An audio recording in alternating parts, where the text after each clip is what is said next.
कैसे जान लेते हैं भविष्य की बातें। बूझा निकालना, पर्ची निकालना या बिना बताए सब कुछ जान जाना कितना सत्य है।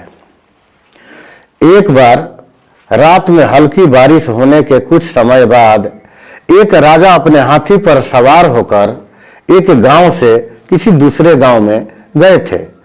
गांव वालों ने कभी हाथी नहीं देखा था। सुबह उठकर गांव वालों ने हाथी के पैरों के चौड़े चौड़े निशान को देखा तो सब घबरा गए कि रात में न जाने कौन सा इतना विशालकाय जानवर हमारे गांव में आया था। पता नहीं अब क्या अपशकुन होने वाला है, पता नहीं गांव पर क्या आफत आने वाला है।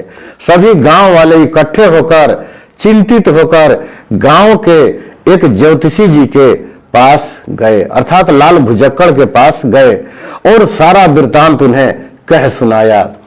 उन्हें बुलाकर हाथी के पैरों के निशान को दिखाया। तब ज्योतिषी जी ने चौड़े चौड़े हाथी के पांव को निशान को देख करके कहा कि लाल भुजक्कड़ बुझिया और न बुझिया कोई, पैर में चक्की बांध के हिरना कुद्या होए। लाल भुजक्कड़ ने कहा कि पैर में चक्की बांधकर हिरन कूदते हुए इधर से गया है। बस फिर क्या था कि ज्योतिषी जी के झोली भरने लग गए दान दक्षिणा से।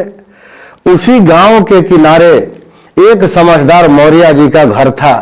उन्होंने हाथ में एक बड़ा सा मजबूत डंडा लेकर के आए और लाल भुजक्कड़ की तरफ तानते हुए ऐसे कहा कि जरा बुझा या भविष्य पढ़कर या ज्योतिषी पढ़कर जरा ये बताइए कि ये डंडा आपके पैर में लगेगा या सर पर लगेगा। तो लाल भुजक्कड़ जी ने कहा कि ये डंडा तो मेरे सर पर लगेगा।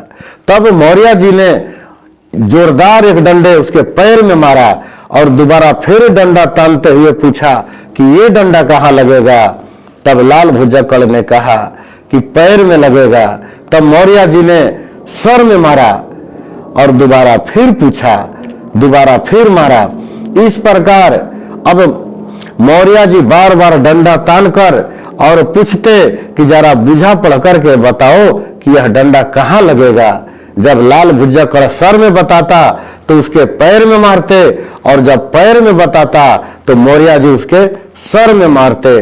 फिर क्या था, फिर तो वह जो बूझा का पोथी पत्री लिया था सारा फेंक दिया और मौर्य जी के चरणों में गिरकर रोने लगा।